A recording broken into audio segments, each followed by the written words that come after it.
Good morning. Today we look at Psalms 51, 52, and 53. Now, Psalm 51 is a beautifully written psalm.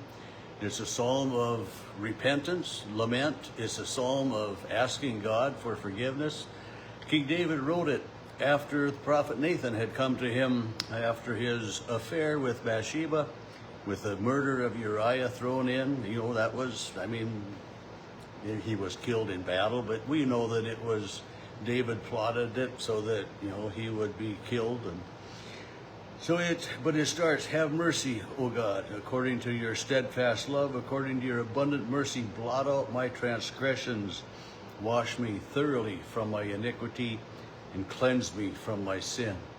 David is filled with repentance, filled with remorse as well. And then, I know my transgressions against you. You alone have I sinned. And I think about that, you alone. We sin against God, yes. But we also sin against other people. And in that encounter with Bathsheba and Uriah, David sinned not only against God, but against Bathsheba, against Uriah, against the holiness of matrimony, against the reality that way.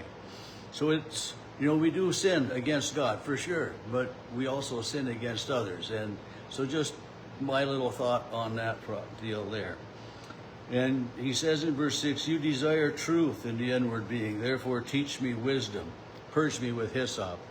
And then starting in verse 9, we have that, create in me a clean heart, O God, and renew a right spirit within me. Cast me not away from your presence, and uphold me with your salvation.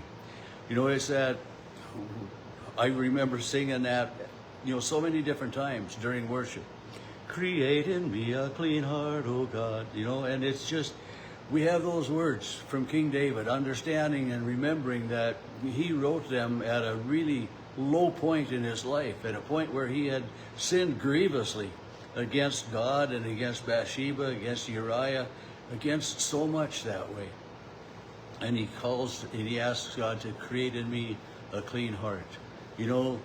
Remove my sins, put a new spirit within me. It's just beautiful, beautiful words. Restore to me the joy of your salvation, and uphold me with a willing spirit, a free spirit. And then he said, I will teach transgressors your ways. I will be a witness. I will speak about it. And then verse 17, powerful words here too. The sacrifice acceptable to God is a broken spirit, a broken and contrite heart. And this is our sacrifice to God, a broken spirit, a spirit that understands that, we are sinners and we need God's love and God's grace, God's forgiveness, God's salvation. A broken and contrite heart, not one that says, I can do it on my own, because we know we can't. And so this broken and contrite heart, this admittance that each and every one of us admits to God that we are indeed a sinner, in need of forgiveness. And just to remember, if we were to come to God each day with that, create in me a clean heart, O God, and renew in me a right spirit, cast me not away from your presence, and uphold me, with your spirit.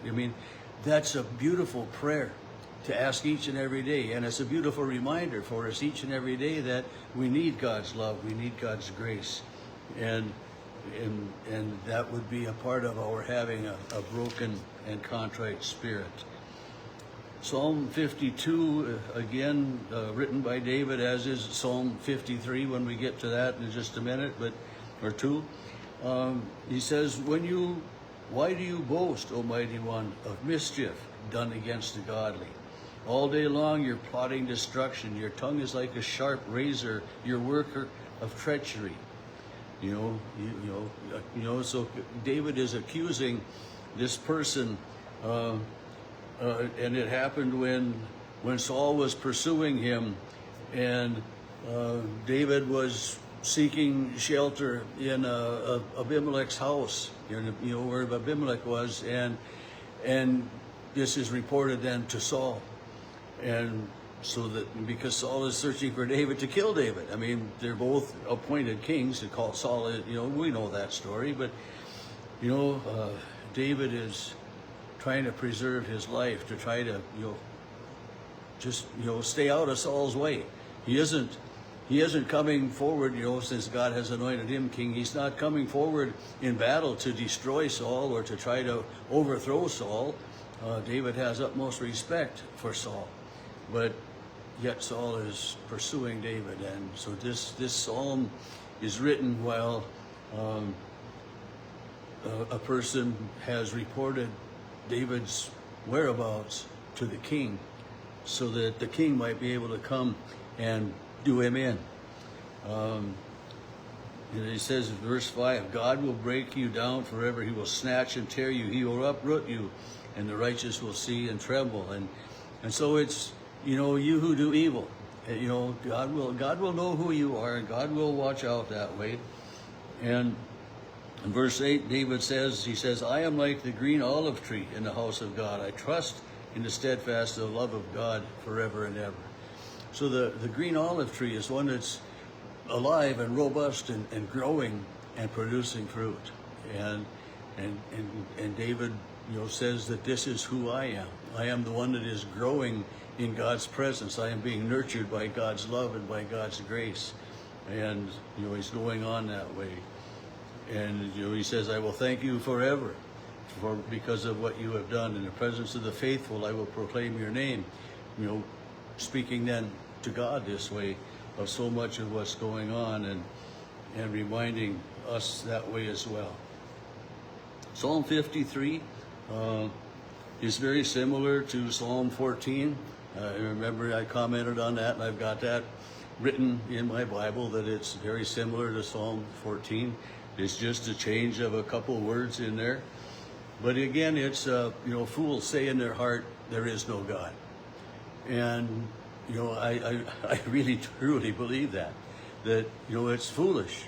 Yeah, and how can anyone say there is no God? I mean, people say that, I can understand people saying they're not a Christian, they don't believe in Jesus, but don't believe in God? How can you not? And on another point, how do you not believe in Jesus either, with all of the evidence that we have in our New Testament, and more in today's society, we have science and archaeology, proving much of what is written. I don't know if I should say much, but more and more of what is written in the Bible about Jesus, and how sometimes a church is protected from a fire, or a cross is protected from a fire, but God is alive and well in the world, and so it's a fool that says there is no God. Yeah, I totally agree with King David in this deal, in this statement, that fools say in their hearts there is no God. We look around, and I've had people say, all I need to do is look around at all of creation to know that there is a God, a mighty creator who has created and who treasures and who restores all things. He says, King David says, God looks down from heaven on humankind to see if there are any who seek after God. And so the fool says there is no God. The wise seek God, look for God. And then they have all fallen away. They are all perverse. There is no one who does good. No, not one. There is no one that does good. None of us has this perfect heart.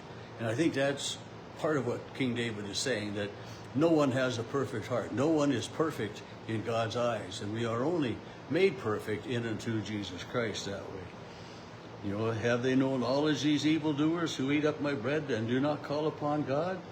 There will be great terror. And God will scatter the bones of the ungodly, and they'll be put to shame. And again, we have Jesus in the Gospel of Matthew talking about, weeping and wailing and gnashing of teeth. And here, all these years earlier, we have King David talking about the fools who do not believe in God, as their bones being scattered, and they're being put to shame and being rejected by God. It's not so much that they are rejected by God, but first they rejected God. And I think it's only a fool that would reject God.